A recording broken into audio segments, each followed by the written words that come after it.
Hello everyone, I'm James and welcome to episode 2 of the OpenGL tutorial series. Hopefully by the end of the video today, we'll get a triangle on the window. Let's get started. There are some OpenGL attributes we need to set. First, we'll set the red, green, blue and alpha channel size to 8 bits. So a byte per channel. Since there are 4 8-bit channels, we'll set the buffer size to 32 bits. Another attribute we need to set is the double buffer, which I'll set to 1, which is enough for our purposes. The easiest way to render is rendering directly in what is called the front buffer, and this is basically the screen. The problem is that when we render to the front buffer directly, we'll see the rendering taking place on the screen in front of our eyes. This will cause an annoying flickering effect. What can we do to prevent this? Well, instead of using just one buffer, we use 2 buffers. And instead of rendering to the front buffer, we render to what is called the back buffer. Every time we finish rendering to the back buffer, we swap the buffers. So the back buffer goes to the front buffer and the front buffer goes to the back buffer. And the cycle continues. Those are the attributes we need for now. Let us now create the OpenGL context in SDL. This is very easy. We just call SDL-GL create context, passing the window as an argument. And as usual, we'll delete the OpenGL context at the end, before destroying the window. As already mentioned, we need to swap the back buffer and front buffer every frame. We'll do this by calling SDL-GL swap window every frame, while passing the window as the argument. All that is left is to initialize glew. This may fail, so I'll exit the program and display an error if the initialization fails. To test OpenGL, I'll set the clear color to purple. I'll clear the color buffer right before we swap the buffers. If we try to run right now, we'll get a linker error. To fix this, we'll define the glew static macro before including glew. If we run the program now, we get a window with a purple background. Perfect. This is going to be our target, a very simple triangle. As we know, a triangle has 3 vertices. Every vertex has a 3D position. For now, we don't care about the Z component, so they will all be set to 0. The coordinate system is very easy. 0, 0 is the origin, and this is located at the center of the screen. -1, -1 is the bottom left corner of the screen. +1, +1 is the top right corner of the screen.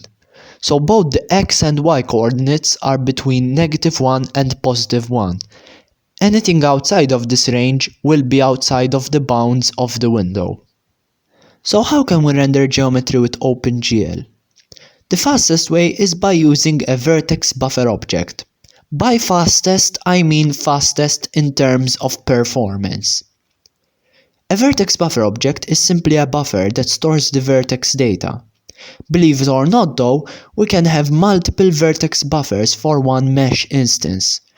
This mesh instance is called a vertex array object.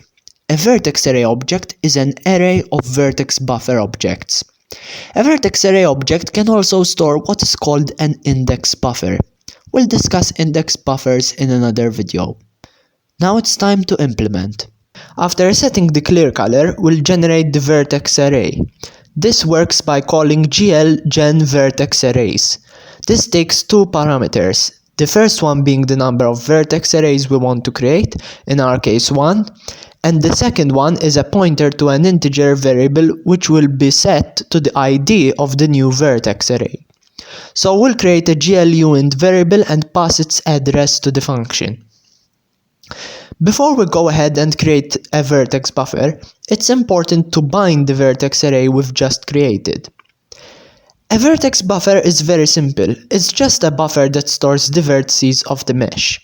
Creating one is very similar to creating a vertex array. We call glgen buffers instead. We want one buffer and we create a variable to hold the ID of the buffer. We now need to bind the buffer and set its data. To bind the buffer, we call glbindBuffer. This takes two arguments. The first argument specifies how we want to use the buffer. In our case, we want to use it as a vertex buffer. So we'll pass GLArrayBuffer as the first argument. The second argument is the buffer ID we've just created. Now to set the data, we call GLBufferData. The first parameter is once again the buffer target. We're setting the vertex buffer as data, so we'll pass GLArrayBuffer again. The second parameter is how much space in bytes we need to allocate for the buffer. I'll set this to 3 multiplied by size of glmvec3 because each vertex will contain a position and I want 3 vertices to render one triangle. Next parameter is the vertex data. These are the 3 vertices I'm going to use. I'll now pass the array to the function. The final parameter gives a hint to OpenGL on how we're going to use the buffer. In our case, we're going to use the buffer to draw, and we won't be changing the buffer data, so I'll set it to glStaticDraw. Before we can draw this mesh, we need to tell OpenGL what the vertex layout is. First we'll enable vertex attrib 0. Then we'll call glVertexAttribPointer. This is the function that will set the layout. The first parameter is the attribute index, which we've just enabled, so it's 0. Next is the size of the vertex, which we're going to specify the size in floats. You'll see why soon. The next parameter is what type of components the vertex is made of. In our case it's floats. That is why we specified the size in floats in the previous parameter. If we want, we can normalize the values, but we don't want that, so I'll pass false. The next parameter is the stride, which is not so important right now. We usually pass in the size of the vertex in bytes. In our case, the size of a glmvec3. The last parameter is the offset, which right now is 0. Finally, we can render the triangle. To draw the triangle, we'll call glDrawArrays right after clearing the screen. The first parameter is the kind of polygon we want. We want triangles. The next parameter is the index of the first vertex, in our case 0. The final parameter is the number of vertices we want to render, in our case 3. If I run now, I get a triangle. It is possible that even though you've done everything right, you don't get a triangle. This is because every graphics card is different. Some graphics cards won't be able to render a triangle without shaders. We'll touch on shaders in another video. With that, thanks a lot for watching. If you want to be notified when the next video is coming out, please consider subscribing to the channel and hitting the notification bell so that you will be notified when the video comes out. Thanks a lot for watching and goodbye.